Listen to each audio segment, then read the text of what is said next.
자, 그래서 이겁니다. 체킹이라는 변수가 가장 중요한 변수입니다. 그러니까 가장 위에 올라왔죠. 자, 이거를 분석할 때는 어떻게 했어요, 여러분들? 모든 변수들을 다 해보는 거예요. 다 해서 그중에서 엔트로피 점수라든가 이 불순도 점수가 가장 낮춰지는 거, 순수도가 가장 많이 올라가는 변수가 제일 중요한 변수라 그랬죠. 자, 그래서 딱 나눠봤을 때 어떻게 되면 얘가 1번이 270개 대 69개, 많이 75대 25로 확 나눠졌네요. 그죠? 오른쪽으로 나눠갈수록. 왼쪽은 65대 34로, 즉 체킹 A13, A14와 A11, A12 이 두 가지로 쪼개지는 거예요. 모델이. 뭔지는 지금 모르겠죠? 뭔지는 모르겠지만 체킹이라는 변수가 있는데 이 변수는 두 가지로 가장 먼저 쪼개지는데 사람이 오면 제일 먼저 뭘 물어보냐면 너 A11, 12, 13, 14 중에 뭐예요? 어떤 거예요? 라고 제일 먼저 물어봐야 된다는 거예요. 그게 가장 먼저 구분을 해준다는 겁니다. 가장 먼저. 가장 중요한 변수라는 거죠. 자, 그 다음에 얘를 물어본 상태에서도 아직 75대 25잖아요. 얘를 좀 더 정확하게 100%로 한쪽으로 완전히 구분할 수 있을 때까지 내려가는 거죠. 자, 좀 더 내려봤더니 플랜이 A143번으로 내려갔더니 얘가 81대 18로 더 많이 구분이 되죠. 이런 식으로 해서 계속 쪼개 내려가는 거예요. 그겁니다. 자, 그런데 오른쪽은 플랜인데 왼쪽은 뭐예요? 듀레이션이죠. 기간으로 나왔네요.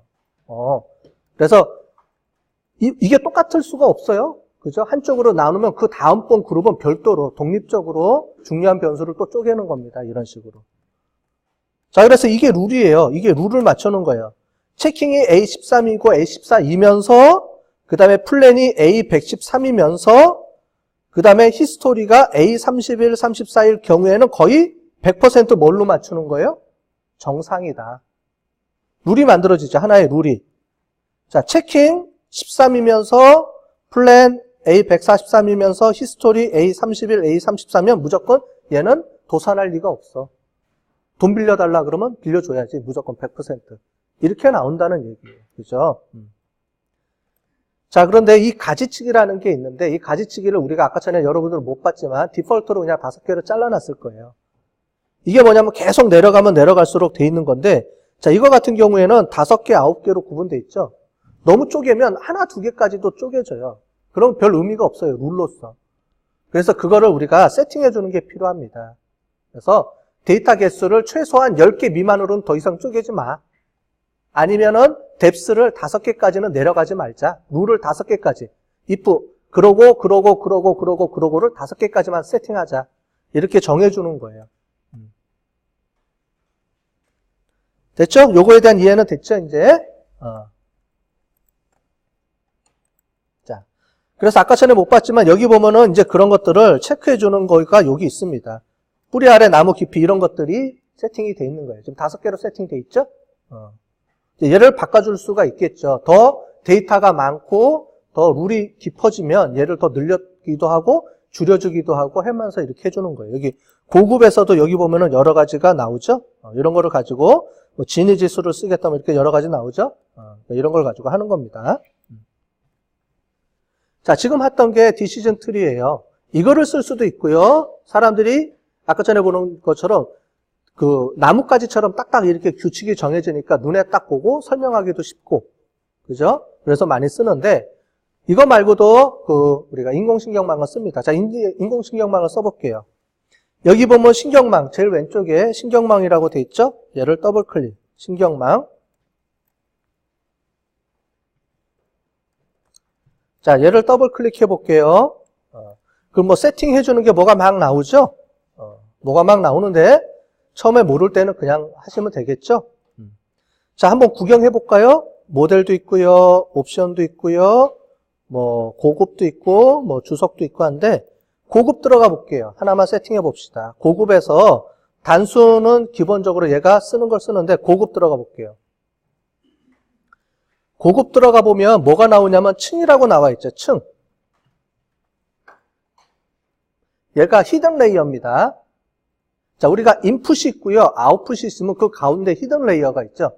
즉 뉴런 개수. 뉴런 개수층을 하나로 할 거냐, 얘는 2개로 할 거냐, 얘는 3개로 할 거냐 이거예요. 층이 3개면 층이 3개라는 거예요. 층이 3개인데 각 층마다 20개, 15개, 10개의 뉴런이 있다는 거죠. 뉴런이라는 말은 뇌세포란 의미라고 했었죠, 우리 이론적으로 퍼셉트론 하면서 우리 수업에 배웠잖아요. 동그라미. 그걸 얘기하는 겁니다. 그게 20개, 15개, 10개가 서로 막 엉켜있는 그런 뉴런을 만들어버리자 이거예요. 너무 복잡하죠. 그래서 이렇게 복잡한 거는 많이 안 쓰이고 보통은 1개짜리를 씁니다. 근데 여러분들이 요즘 알고 있는 딥러닝이라는 개념 있죠. 딥러닝. 딥러닝은 얘를 3개가 아니고 더 써요. 더 많이 써요. 그러니까 뇌세포가 무한히 많이 쓰는 겁니다. 근데 보통 우리가 얘기할 때 이런 거는 간단하게 히든 레이어 하나면 돼요.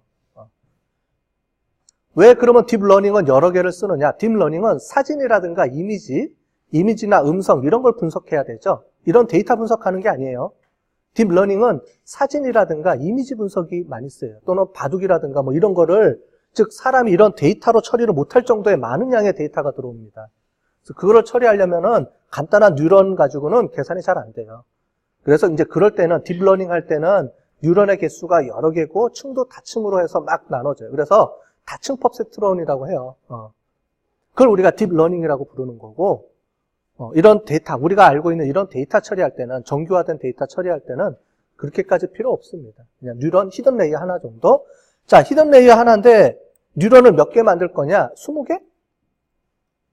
까지도 필요 없어요. 여러분 간단한 거 같은 경우는 5개 정도? 즉 뇌세포 5개만 만들겠다는 겁니다. 동그라미 5개. 동그라미만 5개 만들자. 그냥 이걸로 간단하게 처리해보자. 이거 만들어 놓은 겁니다. 그 다음에 알파, 초기, 에타. 이거는 이제 이론적으로 써있던 건데 여러분들 잘 기억 안 나시죠? 그런 겁니다. 얘는 초기 값이고요. 얘 초기 값을 주고 이거를 계속 백프로포게이션에 의해서 계속 조정해 나간다는 거예요. 자, 일단 그렇다는 거고요. 그냥 넘어갈게요. 실행 눌러보겠습니다. 자, 중요한 건 이제 결과예요. 결과. 자, 클래스 들어가서 찾아보기 들어가서 한번 다시 볼게요. 자, 보시면 뭐 여러 개가 쭉 나와 있죠. 자, 모두 펼치기 들어가서 여기서 중요한 건 뭐냐면 얘를 보세요. 얘 입력 필드의 상대적 중요도, 즉 우리가 1과 2를 구분하는 데 있어서 여러 가지 변수들 중에 가중치예요. 얘가 가중치 배웠죠? 가중치가 가장 높은 게 뭐냐? 즉 가장 중요한 변수란 말을 하고 똑같아요. 우리가 뉴럴 네트워크는 블랙박스라 그랬죠? 설명이 잘 안 된다 그랬죠? 근데 설명이 가능은 합니다. 즉 뭐냐면 가장 중요한 변수가 뭐냐? 즉 도산, 정산 기업을 나눌 때 가장 중요한 변수가 뭐냐? 뭐라고 나와 있어요? 체킹. 아까 전에 우리 적어봤죠?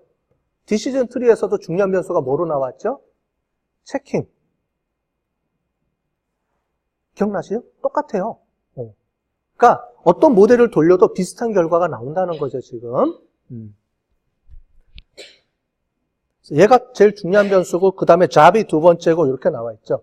요 밑에는 좀 틀려요. 밑에는 이제 좀 틀리니까 어쨌든 위에 똑같게 나왔습니다. 요걸 보시고 요걸 가지고 우리가 해석해 주기도 해요.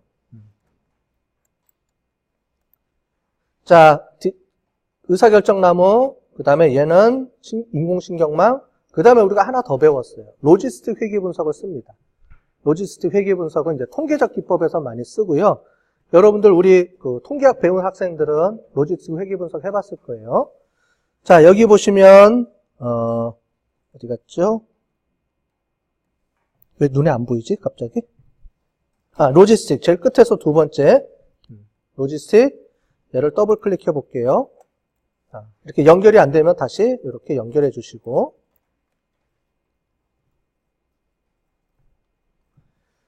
자, 얘는 더블 클릭해 보고요. 그냥 얘는 바로 실행해 봅시다.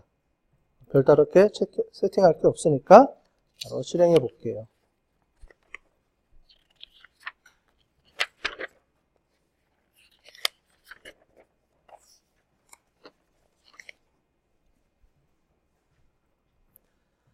자, 로지스틱 회귀 분석도 들어가서 찾아보기 들어가 보면 결과가 나오겠죠?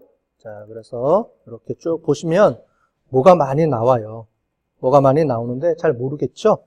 자, 그럴 때는 우리 고급이라는 걸 한번 들어가 볼게요. 고급. 여러분들 로지스틱 회계 분석 들어가서 한번 보셨어요? 로지스틱 회계 분석? 그 통계 시간에 하신 거 기억나세요? 로지스틱 회계 분석? 기억 안 나세요? 통계 안 배우고 보지는 않았죠? 다 배우고 왔죠? 통계 분석할 때 통계학에서 제일 마지막에 로지스틱 회계 분석을 제가 설명을 해드립니다. 거기서 제일 중요한 게 뭐라 그랬냐면 이 expression, exponential b라 그랬어요. 얘가 상대적 가중치를 나타내 주는 거라 그랬습니다. 그래서 이게 가장 높은 게 중요한 변수예요. 쭉 보시면 뭐가 가장 높게 나왔냐면은 얘가 가장 높게 나오죠. 퍼포즈 A410. 이게 지금 가장 값이 높게 나오죠. 이런 걸 가지고 우리가 여기서는 이제 중요한 변수를 찾아낼 수가 있습니다. 이런 걸 보고. 자, 어쨌든 다 떠나서 이런 게 있다라고 보시고요. 떠나서 자, 이 중에서 제일 중요한 변수가 있겠죠. 중요한 변수를 이제 찾아내는 겁니다. 모델을 이렇게 비교했는데 그러면 여러분들 이 세 개의 모델 중에 뭘 쓰고 싶어요? 뭘 썼으면 좋겠어요?